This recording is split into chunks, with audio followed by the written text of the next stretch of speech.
अस्सलामुअलैकुम दोस्तों, कैसे हैं आप सब।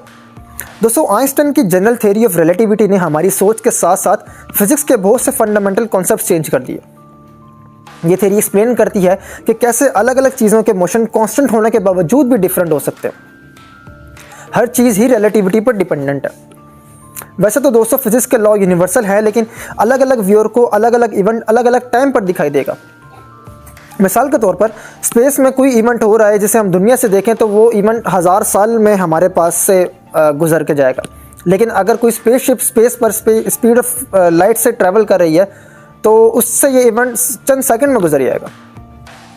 दोस्तों, इस थ्योरी ने बहुत से सवालों के जवाब दिए, लेकिन इसके साथ ही बहुत सी मिस्ट्रीज जुड़ी हुई हैं।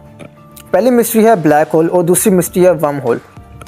दोस्तों, ब्लैक होल के तो बहुत से सबूत भी मिल गए हैं, तक कि हमारे जेम्स वेब टेलीस्कोप पर इसकी फ़ोटो भी जारी कर दी गई है। आप नासा की वेबसाइट्स पर जाकर देख सकते हैं। लेकिन हमारा आज का मौजू चूँकि वर्म होल है, ब्लैक होल नहीं, तो ब्लैक होल को किसी और दिन हम डिस्कस करेंगे। आज हम वर्म होल पर फोकस करते हैं। दोस्तों, कॉस्मिक चीज़ जो ये वर्म होल है अपने नाम की तरह एक होल की तरह होती है जो मिलियन ऑफ माइल्स दूर के डिस्टेंस को आपस में कनेक्ट करता है। दोस्तों, जिस तरह एक अर्थ वर्म मिट्टी में गड़कर एक जगह से दूसरी जगह चला जाता है, इस तरह थ्योरेटिकली हम भी वर्म होल के ज़रिए एक जगह से दूसरी जगह जा सकते हैं। ये एक अंडरपास का काम देता है। ये सिर्फ एक थ्योरी थी दोस्तों, लेकिन फिर साइंटिफिक अमेरिकन पर एक न्यूज़ शाये होती है जिसमें लिखा होता है magnetic worm hole created in lab. दोस्तों, ऐसी चीज़ जो ना हमने देखी ना उसे डिटेक्ट कर सके आज तक, वो चीज़ साइंसदानों ने लेबॉर्ट्री में बना ली। दोस्तों, वर्म होल यानी ये खलाई सुरंग के ज़रिए साइंसदानों ने डाटा एक जगह से दूसरी जगह शिफ्ट करने का कामयाब तजर्बा भी कर लिया। दोस्तों, वर्म होल को जानने के लिए हमें 88 साल पीछे जाना पड़ेगा, जब आइंस्टाइन अपनी जनरल थ्योरी ऑफ रिलेटिविटी पर काम कर रहे थे।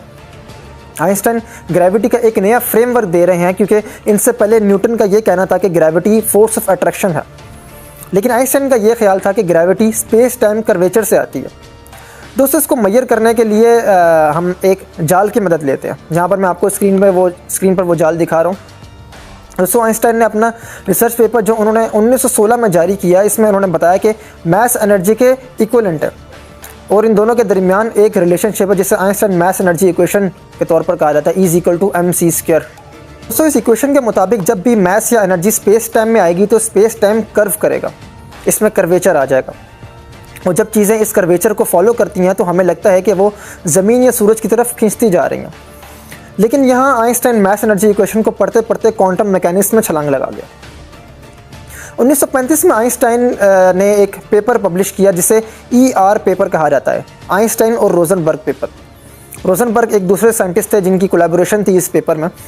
इस पेपर में इन्होंने पहली दफ़ा वर्म होल का बताया कि खला में दो ब्लैक होल को एक ब्रिज के ज़रिए जोड़ सकते हैं। इस ब्रिज को वर्म होल का नाम दिया उन्होंने। वैसे तो दोस्तों, आइंस्टाइन ने यह भी कहा था कि ब्लैक होल के मुकाबले में एक और बॉडी भी एग्जिस्ट करती है जिसे वाइट होल कहा जाता है, लेकिन वो कभी प्रूफ नहीं हो सकी। खैर, वो हमारा मौजू भी नहीं है। तो दोस्तों, हम थे दो ब्लैक होल्स के बीच की सुरंग में। आइंस्टाइन का ये मानना था कि यह सुरंग जल्दी बंद हो जाती है, लेकिन ये वर्म होल एक ऐसा शॉर्टकट है जो हमें दूर तक पहुँचा सकता है, यानी गैलेक्सी के एक कोने से दूसरे कोने तक पहुंचा सकते हैं, वो भी चुटकियों में। अगर आसान ज़बान में कहें तो लाखों साल का सफ़र सेकंड में। लेकिन दोस्तों, एक मसला था, ये वर्म होल ट्रांसवर्सेबल नहीं थे, यानी इनके अंदर से गुजरा नहीं जा सकता था। अगर हमें इन वर्म होल्स को ट्रांसवर्सेबल बनाना चाहते थे तो हमें एक ख़ास किस्म की एनर्जी की ज़रूरत होती है जिसे हम नेगेटिव एनर्जी कहते हैं, और नेगेटिव एनर्जी एक ख़ास किस्म के मास से आती है जिसे हम एक्जॉटिक मास या एक्जॉटिक मैटर कहते हैं। अब दोस्तों, इधर आता है एक और रिसर्च पेपर जिसने हमारी ये मुश्किल भी आसान कर दी।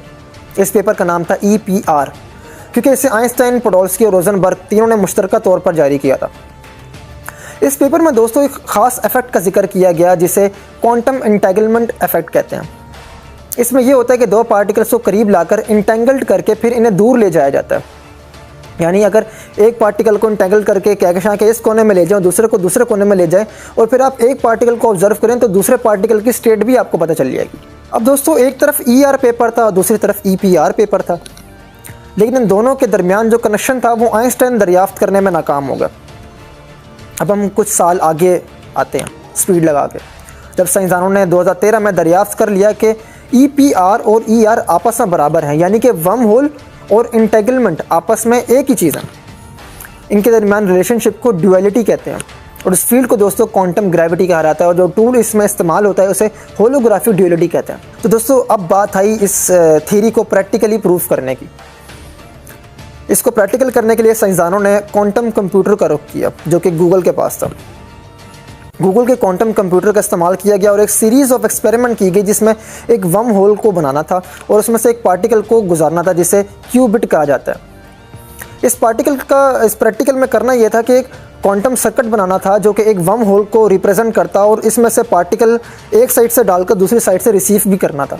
इसके लिए दोस्तों साइंटिस्ट ने उसी टूल होलोग्राफिक ड्यूअलिटी का इस्तेमाल किया और क्वांटम क्यूबिट्स के सर्किट्स को आपस में इंटेंगल्ड किया। लेकिन दोस्तों इधर एक और मसला था, वो ये कि जो इक्वेशन जो हमें बता रही थी कि वर्म होल को इंटेंगल्ड करना है उसको जिस तरीके से करना है और जिस टेक्नोलॉजी से करना है वो टेक्नोलॉजी अभी तो हमारे पास थी नहीं, वो तो अचीव ही 10 साल के बाद होनी थी।